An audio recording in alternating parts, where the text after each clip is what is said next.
Assalamualaikum warahmatullahi wabarakatuh. Gimana kabarnya teman-teman? Para pengelola perpustakaan dan para pegiat literasi yang sudah menggunakan InList Lite. Di part sebelumnya kita telah banyak mengupas inti dari otomasi perpustakaan ya, seperti peminjamannya, bagaimana pengembalian buku, bagaimana cara mendaftarkan anggota ya. Semua adalah main course atau menu-menu utama dalam hidangan ya, ibarat kata seperti itu. Nah, sekarang kita belajar hal-hal yang menjadi side dish-nya ya, atau menjadi hidangan sampingan ya.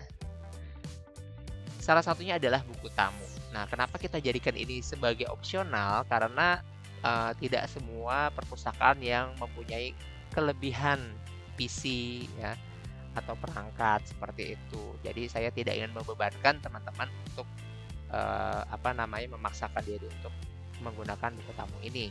Namun apabila teman-teman mempunyai kelebihan PC daripada yang sekarang dipakai, ya misalkan PC utama untuk sirkulasi juga, untuk pengolahan juga ya, gitu. Nah, apabila ada kelebihan dari PC yang tidak digunakan, silakan bisa digunakan untuk buku tamu. Nah, biasanya nanti kita taruh di dekat dengan pintu masuk ya. Jadi murid-murid atau pemustaka-pemustaka kita yang ingin berkunjung bisa langsung men-scan kartu anggotanya ya ke dalam InList Lite ya, ke dalam buku tamunya. Gitu. Oke.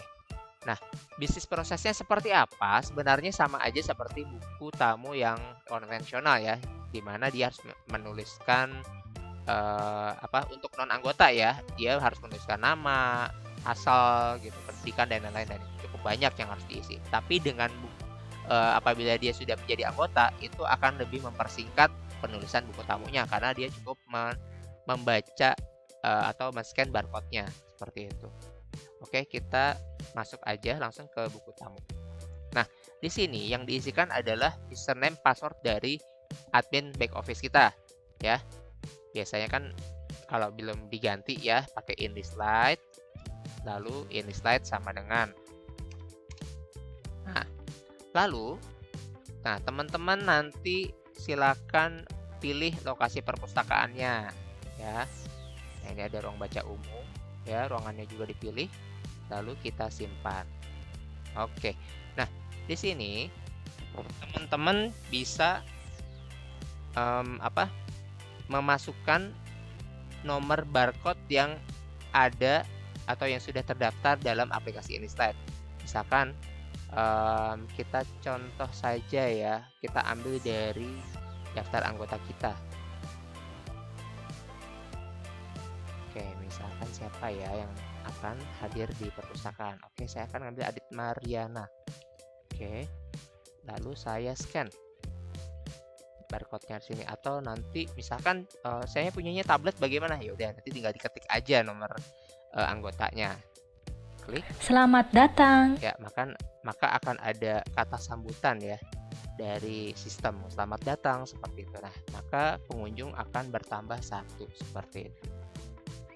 Nah, jadi kembali lagi, jadi yang kita butuhkan adalah sebuah gadget, baik itu PC atau tablet ya. Nah, dan barcode scanner jika itu PC ya. Tapi kalau misalkan saya hanya ada tablet nganggur, itu bisa digunakan, tapi dia tidak bisa menggunakan barcode scanner. Jadi harus diketik manual. Oke, lalu kita ke non anggota. Nah, untuk non anggota yang belum terdaftar, itu dia bisa mengetikkan namanya di sini ya. Contoh.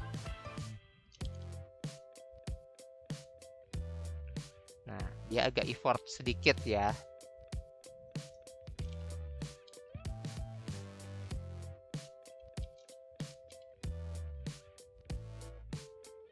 Oke, ya, maka dia akan tersimpan seperti itu. Kita refresh lagi. Oke, lalu ke rombongan. Nah, untuk rombongan ya, nanti ketua rombongannya saja yang cukup menuliskan. Misalkan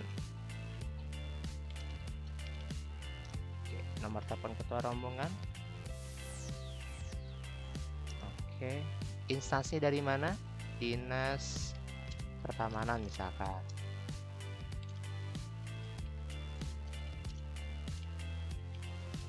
Misalkan nomor teleponnya ini wajib semua diisi ya.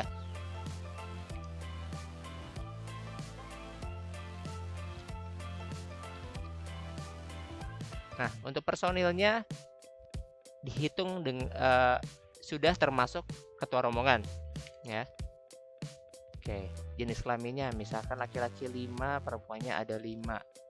Pekerjaannya guru 1, misalkan yang lainnya dosen. Dinas pertemanan kok guru ya. Kita ambil aja PNS misalkan 10.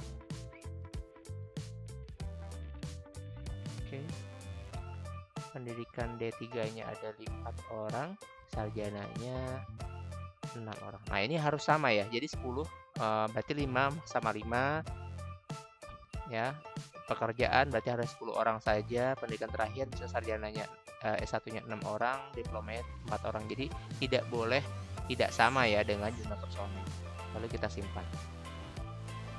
Oke, kalau sudah maka akan bertambah seperti ini ya. Nah, lalu bagaimana cara menarik datanya? Silakan teman-teman masuk ke dalam ini slide ini ya, masuk login ke dalam back office-nya seperti biasa. Masuk ke back office-nya ya. Di login seperti biasa. Tadi kebetulan saya sudah login ya. Oke. Lalu ke laporan, lalu ke buku tamu. Nah, silakan masuk ke laporan kunjungan periodik. Oke. Nah, di sini teman-teman bisa menarik data bulanan, tahunan, harian ya. Oke, saya contoh bulan Desember ini ya. Kriterianya yaitu misalkan berdasarkan lokasi perpustakaan. Saya ambil semua lokasi perpustakaan. Tujuan kunjungan bikin aja semuanya. Lalu saya klik misalkan anggota, non anggota, sama rombongan. Semua saya mau tarik ya. Lalu kita tampilkan detail data ya, dia akan mendownload. Oke, nah seperti ini ya. Ini tadi saya isi Titik Kamal, Yayat, Adit Mariana ya, dengan yang Adit Mariana adalah anggota, Yayat ini tadi non anggota, dan Titik Kamal ini dia rombongan ya. Nah, seperti inilah tampilannya tampilan laporannya. Oke. Ya, mungkin itu saja yang bisa saya share hari ini.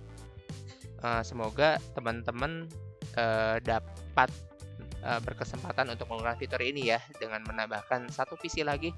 Tidak perlu bagus-bagus PC-nya, yang penting bisa mengakses server inlist-nya ya, atau PC utama yang dijadikan server. Jadi nanti teman-teman tinggal panggil saja IP-nya ya, IP dari PC servernya.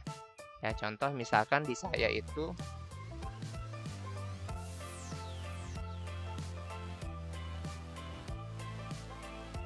misalkan di saya 192.168.1.22 ya. Oke, berarti nanti teman-teman silakan untuk mengakses buku tamu ini, teman-teman akses dengan menggunakan 192.168 titik